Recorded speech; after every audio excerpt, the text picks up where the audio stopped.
1924, a young girl found an extraordinary object deep in the jungles of Central America.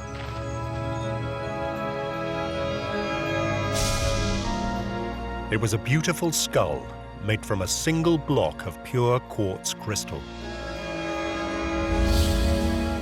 Anna Mitchell Hedges claimed that her skull had magical telepathic powers.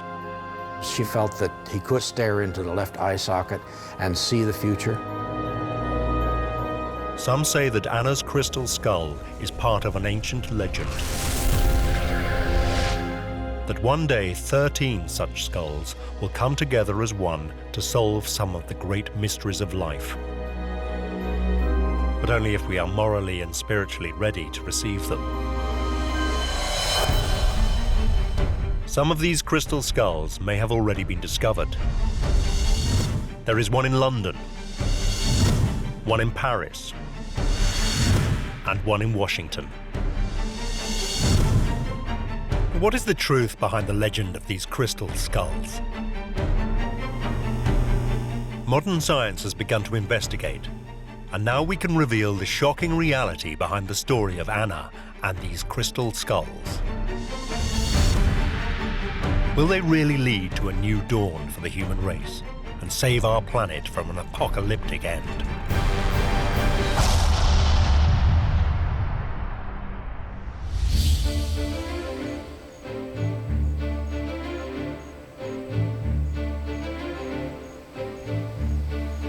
The story of Anna and the crystal skulls begins with Anna's adopted father, Frederick Albert Mitchell Hedges. A self-made man and adventurer who is said to be one of the inspirations for Hollywood's blockbuster movies, Indiana Jones. Born in Victorian London in 1882, Mitchell Hedges started out as a clerk in London's stock exchange at the age of 16, but he didn't stay long. In his 20s, he sailed to New York and worked on Wall Street, where he made a small fortune. I had left home with a few pounds and no job, and I returned at the age of 23 an assured man of the world, possessor of over £4,000. He then decided to become an explorer and archaeologist.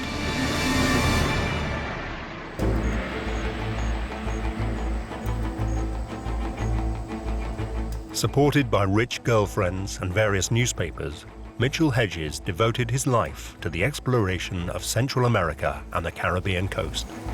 He took in a number of well-off ladies who traveled with him and in one case essentially funded him.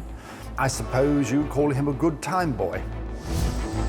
Mitchell Hedges believed that a life which is lived without zest and adventure is not a life at all. You can almost hear the biceps rippling under his shirt. He loved to do battle with giant sea fish. Every fish he caught was the largest fish that had ever been caught in that area. I landed sharks of 800, 900 and 1,000 pounds. Then, at 3 o'clock in the afternoon, I struck into a fish that gave me my hardest fight ever. It was a giant sawfish, 29 feet long, with a girth of 19 feet and just over 2 tons. He claimed to have discovered a new race of people in Panama. I now set about the task of discovering Central America. Thousands of square miles were uninhabitable, and there were wide regions of jungle, swamp and mountains where no man had ever set foot. He stated that he excavated 21 sites in Central America and told many tall tales. Every bit of jungle was crawling with poisonous snakes and poisonous plants. He even claimed to have unearthed artifacts as old as 25,000 years from the lost civilization of Atlantis. Anyone who writes a book called Danger Is My Ally, you know what sort of person you're dealing with.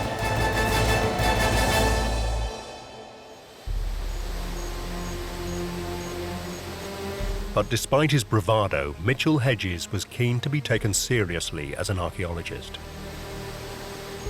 Mitchell Hedges certainly collected a lot of exotic archaeological material, some of which he illustrates in his books.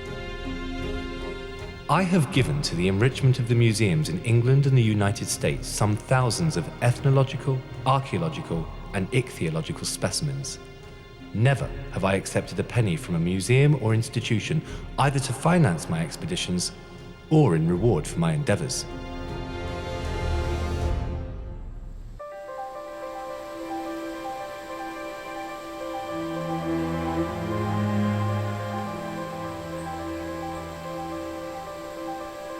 During the 1920s, Mitchell Hedges explored the Central American country of Belize, and it was here that his link to the world's most famous crystal skull began. Accompanying Mitchell Hedges was his 16-year-old adopted daughter, Anna. Anna had lost both her parents by the age of 10. Her mother had died during childbirth, and her father in the First World War. Mitchell Hedges had taken the French-Canadian orphan under his wing in 1917, and Anna became his frequent travel companion.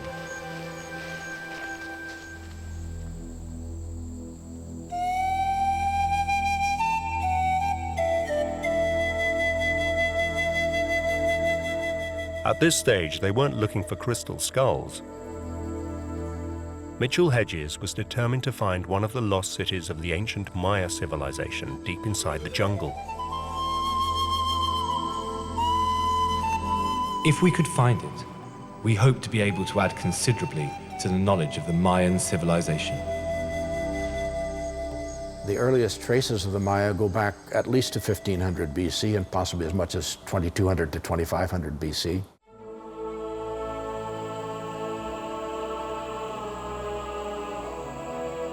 The Maya were one of the ancient world's most advanced civilizations before their collapse more than 1,000 years ago. Their empire stretched across an area from southern Mexico to the Caribbean coast of Belize. The Maya people developed complex writing and mathematical systems. Their astronomers mapped the stars and measured time with calendars as precise as the ones we use today. Great artists created fine sculptures, carvings, paintings, murals, pottery, textiles, and jewelry. They constructed monumental cities with intricate temples, plazas, aqueducts, roads, and pyramids.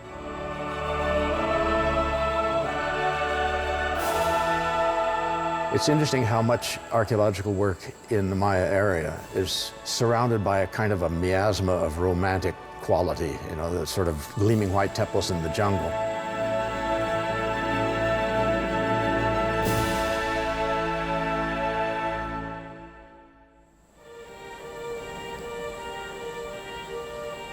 It was those gleaming white temples that Mitchell Hedges was now hoping to discover. I had repeatedly heard natives talk of great mounds of stone buried in the jungle, and I had a rough idea in which area they lay.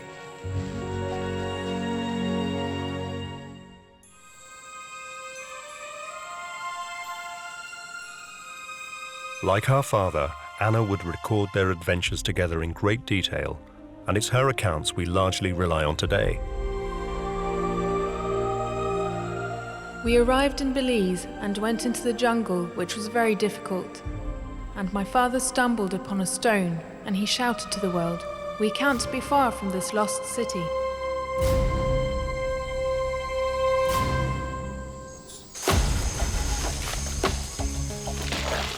According to Anna, her father enlisted the help of locals who were direct descendants of the Maya to fell the trees and clear the bush. Eventually, their work revealed something spectacular.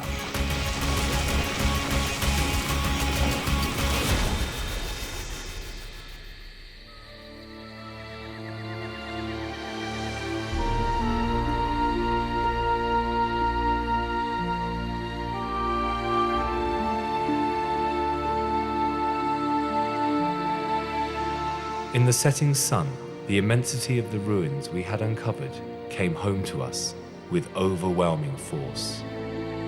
Slowly, the sky crimsoned, a red glow tinged the jungle and the desolate courtyards, the terraces, the pyramids of this great city, which we called Lubantum. the Maya word for the city of fallen stones. Lubuntu is an absolutely fascinating Maya site. It sits on a dramatic ridgetop between two ravines, about 20 miles inland from the coast of Belize, and it consists of a series of courtyards and temples and palaces. It was founded about AD 700, and we know that it was abandoned by about AD 850.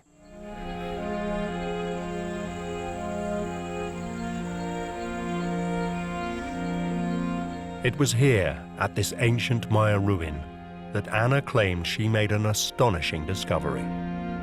I was 16 when I spotted it. It was New Year's Day, 1st of January, 1924. I heard two of the Mayas say, if you go on top of that building, you'll have the most wonderful view. So I sneaked on top, and it was very dangerous. Something kept shining in my face. I moved 1 or 2 stones carefully. The sun was pouring on it. Way down below, through a crack, I could see something shining back at me. I got very excited.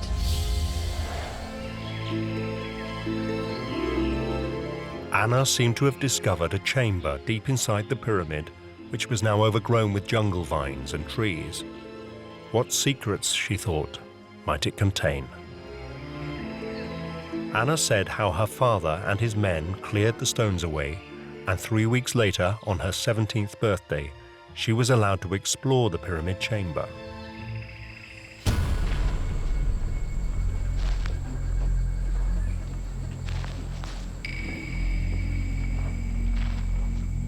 I had a light, and I was let down by 2 ropes around my body.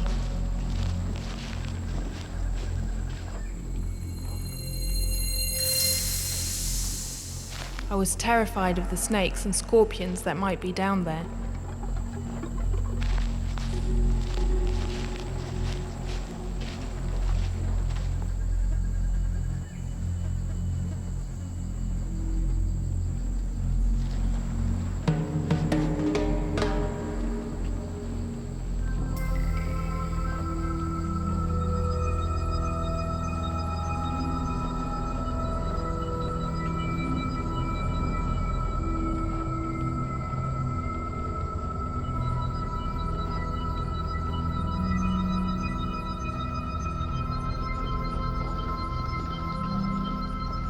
But then, through the gloom, I could see something in the light.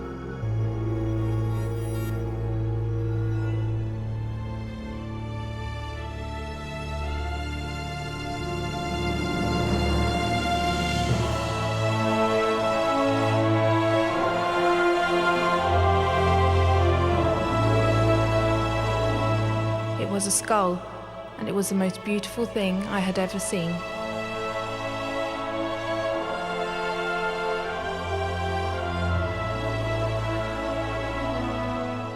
So I picked it up, wrapped it in my shirt so it wouldn't be hurt, and shouted to the men to pull me up as fast as they could.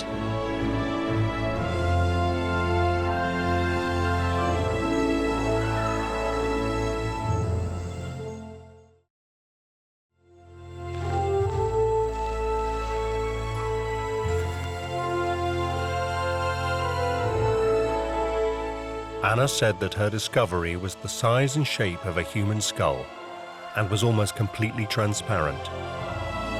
It appeared to be made of crystal and in perfect condition. According to Anna, her father took the skull from her hands and held it high in the air for all the Maya to see. There was a moment of stunned silence. Then all the Maya helpers went wild with joy, kissing the ground and hugging each other.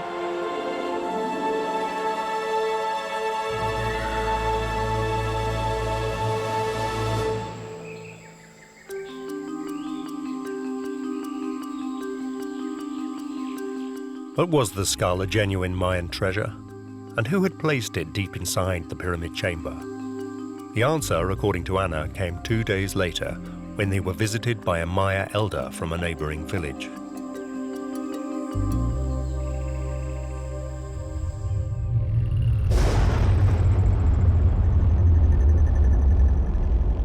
He told us the skull was very ancient. It was made after the head of a great high priest many thousands of years ago, because the priest was loved very much, and they wanted to preserve his truth and wisdom forever.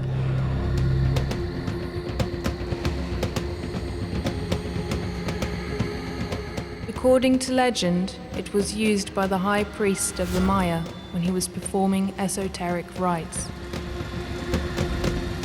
It is said that when he willed death with the help of the skull, death invariably followed. My father called it the Skull of Doom.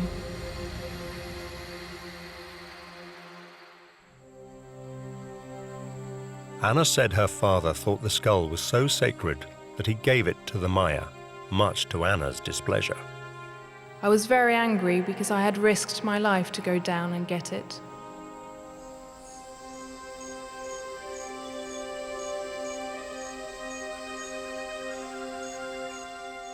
But when their excavations of Lubantoon drew to a close, Anna said the Maya priests gave Mitchell Hedges the skull for all the good work he had done for their people.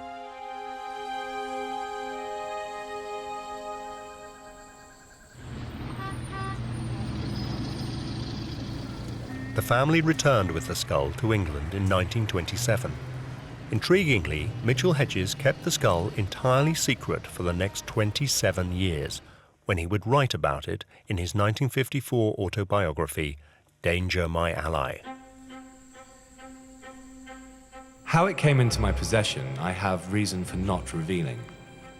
The Skull of Doom is made of pure rock crystal, and according to scientists, it must have taken over 150 years, generation after generation working all the days of their lives, patiently rubbing down with sand an immense block of rock crystal, until finally, the perfect skull emerged. It has been described as the embodiment of all evil. Several people who have cynically looked at it have died. Others have been stricken and become seriously ill. I do not wish to try and explain the phenomena.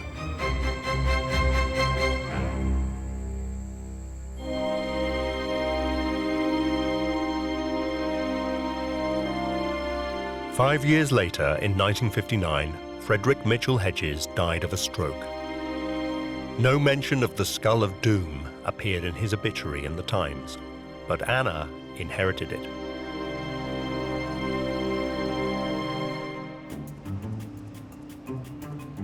It was now the crystal skull went public. Anna contacted a business colleague of her father's, San Francisco art dealer and restorer Frank Dorland, to promote her crystal skull in the US with a view to a sale for $50,000. Dorland wrote to her in November 1963. The Skull of Doom, or perhaps more likely the Skull of Knowledge, as I have said many times before. I would like to handle this art treasure for you.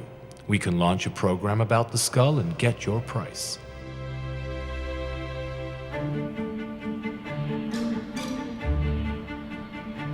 Keen to make the most of her new possession, Anna wanted to prove the skull's authenticity.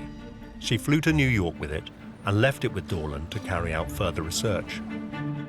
When I come out, it is so that I take out the Skull of Doom, which was the only thing my father ever kept from any of the expeditions.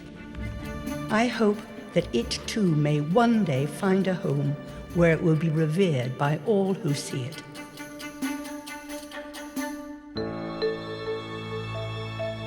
Dorland spent the next 6 years exploring the mystical properties of Anna's crystal skull.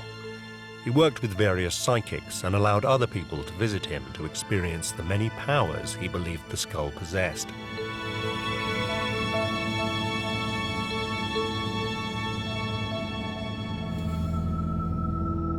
Soon, peculiar things started to occur whenever the skull was out of the vault.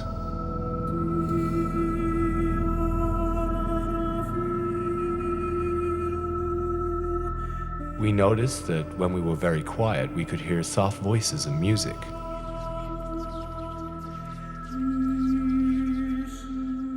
Sometimes there was an odor, an elusive sweet, sour, wet fragrance that reminded me of apple blossom and vinegar, mixed with the unmistakable smell of an icy mountain stream.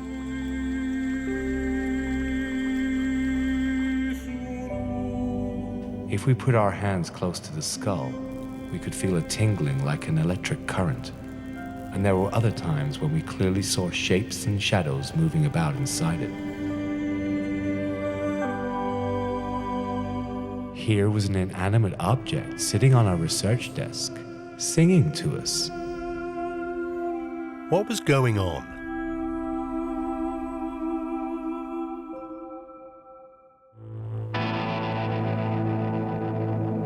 In 1970, Dorland suggested to Anna that her skull should be examined at the Hewlett-Packard's laboratory in Santa Clara, California. One of the people that examined it was Charles Adams. They brought this in, and it was quite an amazing piece, very well crafted. Of course, we were all interested in something like that, being quartz people. The Hewlett-Packard scientists were asked to examine the skull to confirm that it really was a 1,000-year-old Mayan artifact. We determined that it was a single piece of quartz. It was very clear. Well, we examined portions of the surface with a microscope. We couldn't find any tool marks that would indicate that it was done with modern machinery. No sign of any modern tool marks at all. This proved that the skull had to be ancient. It probably was done by hand over a very long period of time, probably more than one person's lifetime, where they take stones and rub them together and use sand and water to polish them out. That would seem to be the more likely way that this thing was built. Could have been, over several generations these things were carved. All this seemed to fit with what Mitchell Hedges had written about the skull in his autobiography, Danger My Ally. It must have taken over 150 years, generation after generation working all the days of their lives, patiently rubbing down with sand an immense block of rock crystal, until finally the perfect skull emerged. But some scientists concluded something even more extraordinary.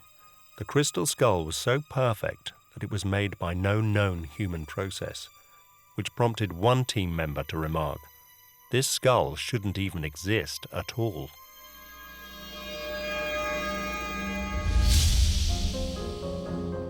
Now Anna asked the scientists to do something even more difficult. She wanted them to prove that her skull's mystical powers were real.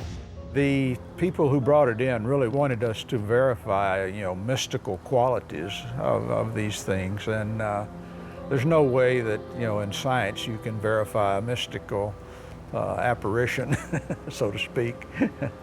And so we declined on that area of getting involved in any comments. Dorland, however, wrote a letter for Anna stating that it wards off the evil eye and carries protection from heaven. Being white crystal and highly polished, it defeats all evils and witchcraft.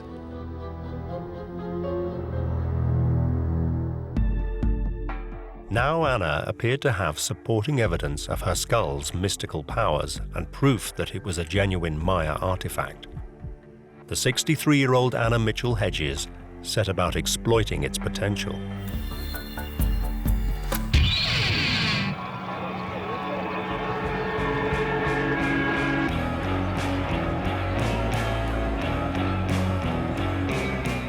Anna's timing was perfect. During the 1960s and early 70s, the Western world saw a new social counterculture revolution emerge, and with it, a new age of spiritualism. This led to a huge interest in quartz for its alleged healing, meditation, and energy-giving qualities. Crystal skulls were suddenly in fashion. People are attracted to anything that seems inexplicable. So it isn't just touching something from the past, maybe seeing the future, but something that can't be explained on any level that one can think of. That attracts people's attention. People love mystery. These aren't just skulls, they're transparent. and they're very, very hard, and they appear almost flawless. You know, you handle them, you look at them, and they are impressive objects. When you got the fusion of the imagery of the skull with the rare and exotic material of massive rock crystal, you got something that fascinated people, particularly in the New Age cults.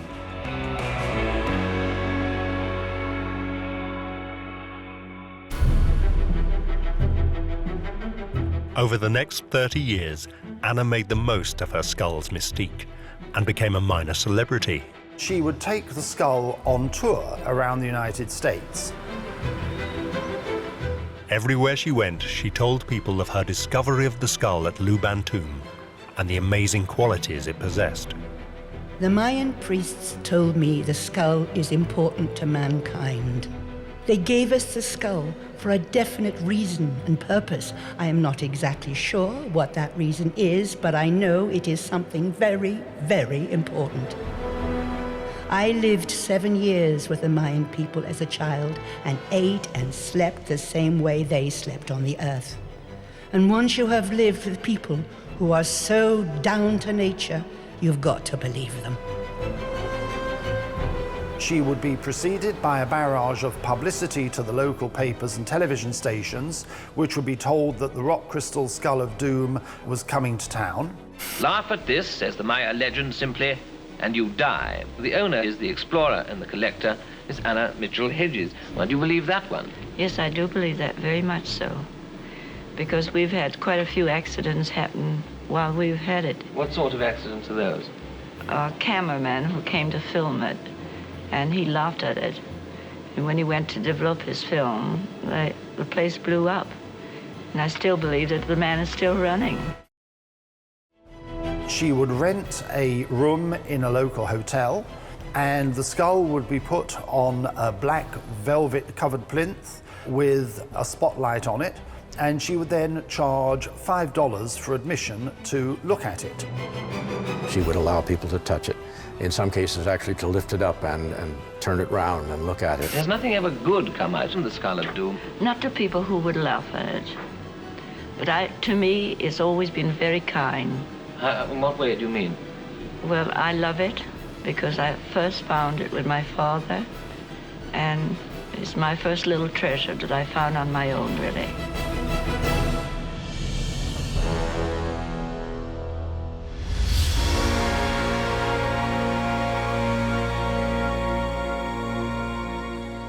Some people now started to link Anna's crystal skull to an even more extraordinary story. There is said to be an old legend from Central America which says there are only 13 ancient life-size crystal skulls in existence. These 13 skulls are said to contain vital information about the origins, purpose, and destiny of mankind. And that one day the 13 crystal skulls will all come together to solve some of the great mysteries of life. Over the years, some of these ancient crystal skulls may have revealed themselves. In 1878, an ancient life-size Aztec crystal skull was donated to the Musée de l'Homme in Paris. In January 1898, another life-size Aztec crystal skull went on display at the British Museum in London. Then, of course, there's the Anna Mitchell Hedges crystal skull found in Belize in 1924. Could these be 3 of the 13 ancient crystal skulls that were coming together to save our planet? If so, where were the other 10?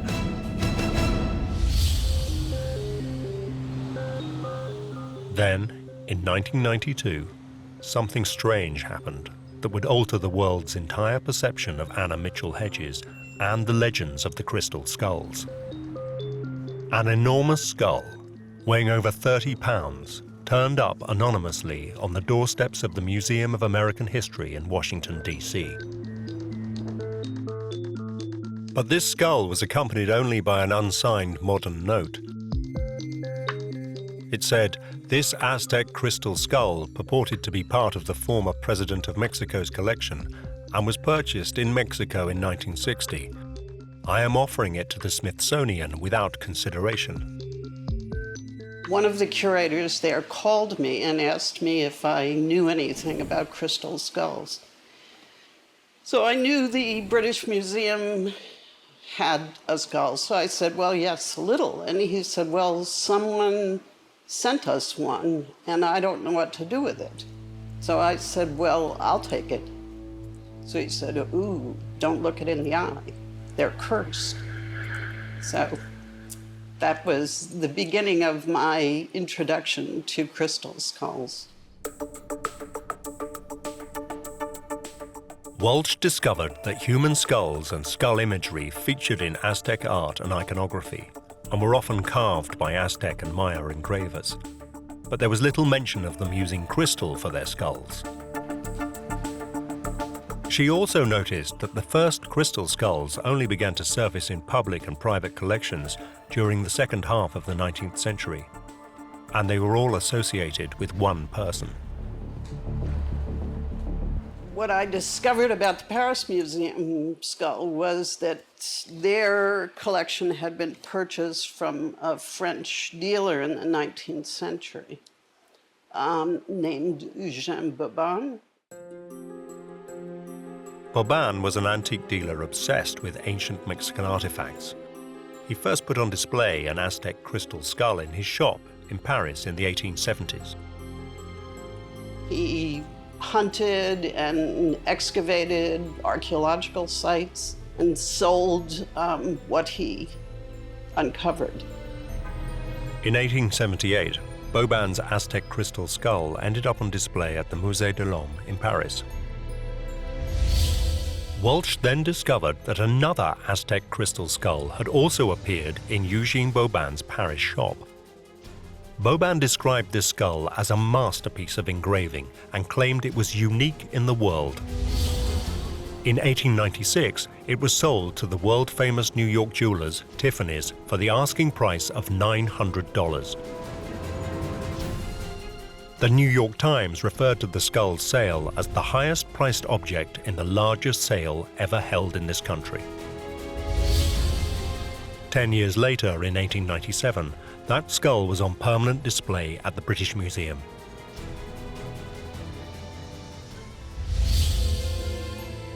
Two Aztec crystal skulls, one in Paris and one in London, both linked to Eugène Bobin.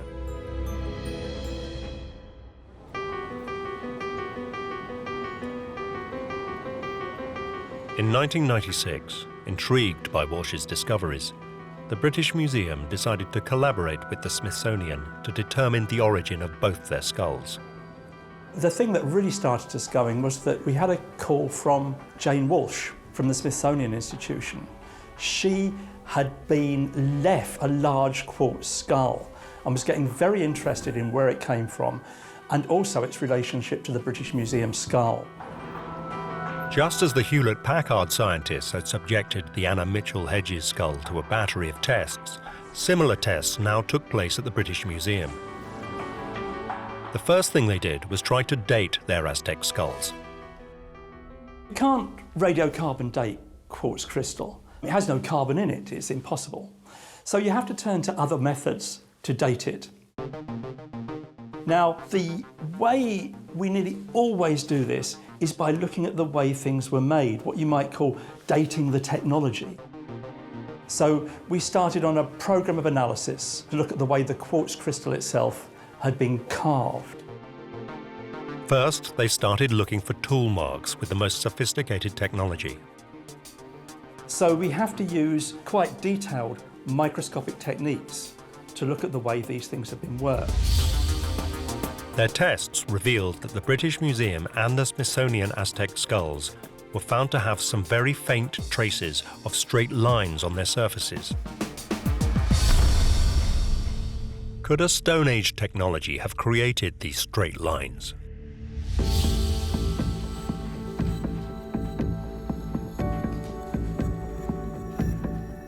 The scientists examined the surface tool markings on several Aztec rock crystal objects from well-documented excavations in Mexico. This included a rock crystal goblet, which is the largest rock crystal artifact to have been recovered from a pre-Columbian site. The ancient Aztecs would have used hand tools and sharpened stone and wood combined with sand to craft their materials. The test showed these ancient tools left uneven, ragged lines on the surface. They then compared these ragged hand tool lines with the straight marks found on the British Museum and Smithsonian skulls. It was clear that two very different technologies had been used. Using just hand tools, it would have been impossible for the ancient Aztecs to create such perfectly straight lines as those on the British and Smithsonian skulls. The only way these straight lines could have been made was by using rotary cutting wheels. These were not introduced in Mexico until after the Spanish conquest in 1521.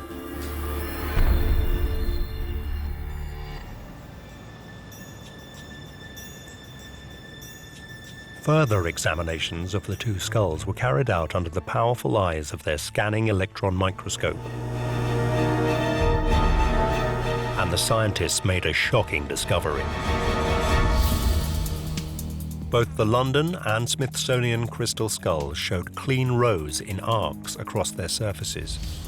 Only one type of tool could have done this, something with an industrial diamond head. Industrial diamond heads were first used in the 19th century.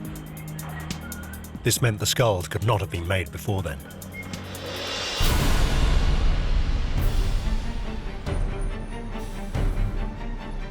There could be no doubt. The London skull, presumed to be Aztec and on show at the British Museum for more than 100 years, was a modern fake. The Smithsonian Aztec skull, found on a Washington museum's doorstep in 1992, was a modern fake. And the Paris crystal skull, labelled Aztec since 1878, also turned out to be a fake.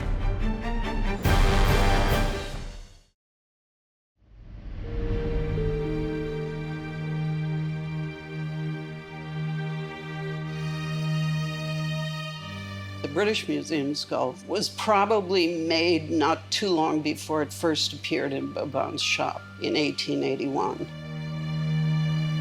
The testing that the Louvre did on the Paris skull seems to indicate that it was created sometime during the 1850s. And the Smithsonian skull seems to have been polished using a technique that was only available after World War II. So it makes sense that it was probably made sometime in the 1950s. 3 fake skulls in London, Paris, and Washington. That only left the Anna Mitchell Hedges skull found in Belize in 1924.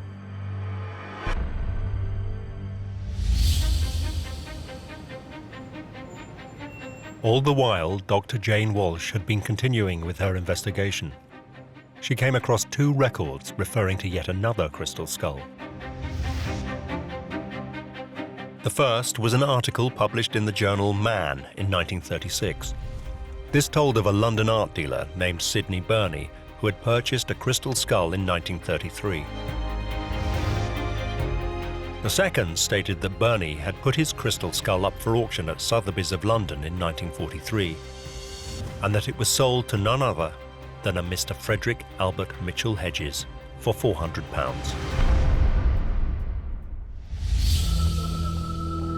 This was 20 years after Anna Mitchell Hedges had claimed she found her crystal skull in the ruins of Lubantun. Anna immediately went on the defensive. According to her, there was a simple explanation. She had indeed found the skull in 1924, but in 1943, her father was experiencing some real hardship. Father was wanting to return to Lubantun, but was short of money. Mr. Burney loaned Father money, and Father left the skull with him as security until he could redeem it. Then he heard that he had placed it in a sale room, and Father was livid. He paid Burney with interest and reclaimed the skull. But when Anna was asked if she had any records showing that the skull was owned by her father prior to Bernie's acquisition, she said that all his papers had been lost during a cyclone.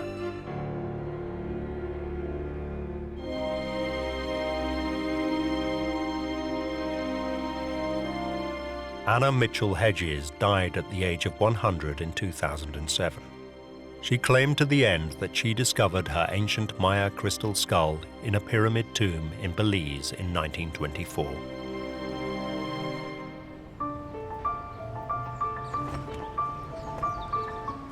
Only in 2008, after Anna had died, did Dr. Jane Walsh get her chance to examine the Mitchell Hedges skull at the Smithsonian Institute.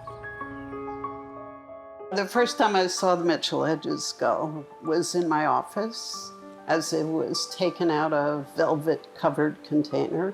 And I was taken aback by the clarity of the crystal, the gleaming shine and polish of it.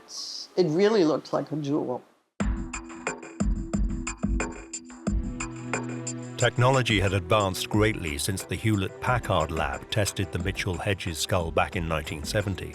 We decided to try and examine it in as many ways as possible. So we arranged to have it CAT scanned, we X-rayed it, we took silicone molds of it. After an array of tests under a highly sophisticated scanning electron microscope, Walsh finally arrived at the truth. What we're looking at on the screen now is a mold I took from a 3,000-year-old pre-Columbian carving in jade. And it's clear that they're using a sharpened stone that can only go sort of back and forth. It's also a very soft polishing technique that's been used, with a lot of the indentations on the stone remaining unpolished. In contrast, this is some of the teeth from the Mitchell Hedges skull. You can see some very tiny wheels that have been used to make the indentations on the chewing surface of the teeth. In the final analysis, when we saw these images, there was simply no doubt in our mind that the Mitchell Hedges skull is the creation of a modern stone carver using diamond tools, very small drills and cutting wheels that simply could not and did not exist in pre-Columbian times. There could be no doubt. The Mitchell Hedges skull was a fake. Anna's story of finding it at Lubantoon on her 17th birthday in 1924 was simply not true.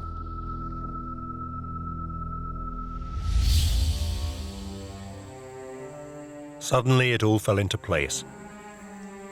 The reason why Frederick Mitchell Hedges never mentioned the crystal skull when he returned to England after his trip to Belize in the 1920s was because he didn't have it. Instead, he had bought the skull from Sidney Burney in 1943. He even wrote a letter to his brother in the same year telling him about it. You possibly saw in the papers that I acquired that amazing crystal skull that was formerly in the Sidney Burney collection.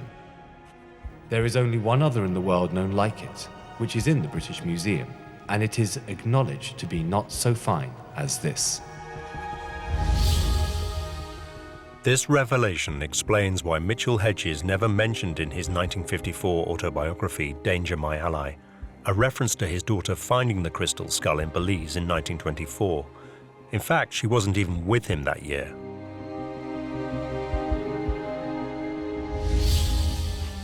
According to his autobiography, his daughter didn't join him in Belize until 1926. That's 2 years after Anna claimed she had found the skull.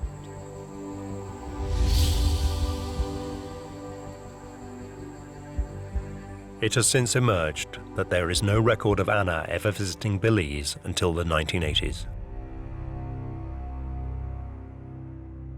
It was an extremely graphic account one could easily believe that she had been standing there, and yet there's absolutely no evidence that she was there at all.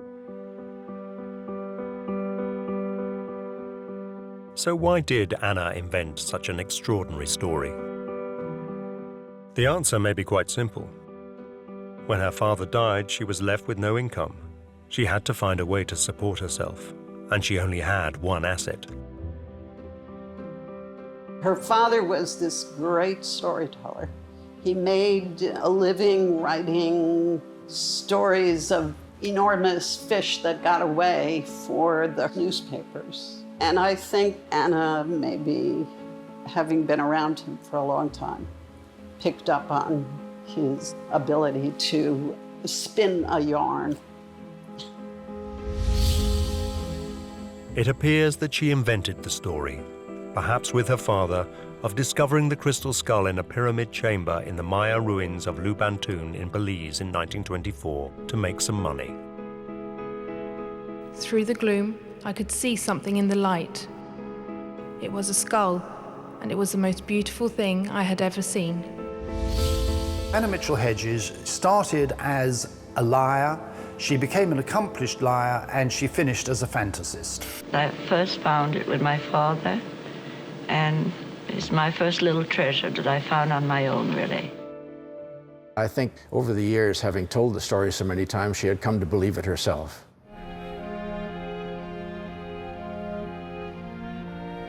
Anna managed to spin the yarn for more than 40 years, and most people who came to hear about the skull or had a chance to see it on her pay-per-view roadshow believed it was the genuine article. I'm not really surprised she got away with it for so long, because people are always willing to believe the irrationally mysterious over the rationally prosaic. People love mystery, and they probably, as a result, greatly prefer things such as the crystal skull to the average archaeological presentation. They'd far rather that those objects were so mysterious that we couldn't say anything at all about them, that they fit, in other words, the pattern of the crystal skull.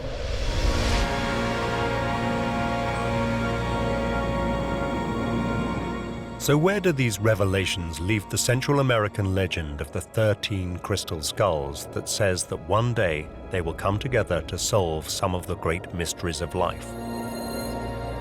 So far, all the famous crystal skulls have been shown to be modern fakes, probably made in Europe.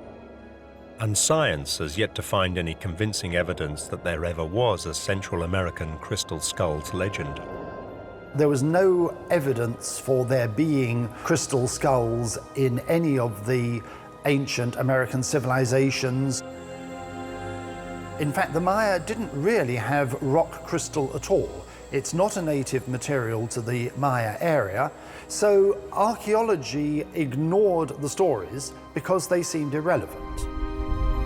The fact that the legend seems to be a modern invention won't stop many people believing that there are 13 ancient crystal skulls still out there, and that one day they will all come together as one to save our planet.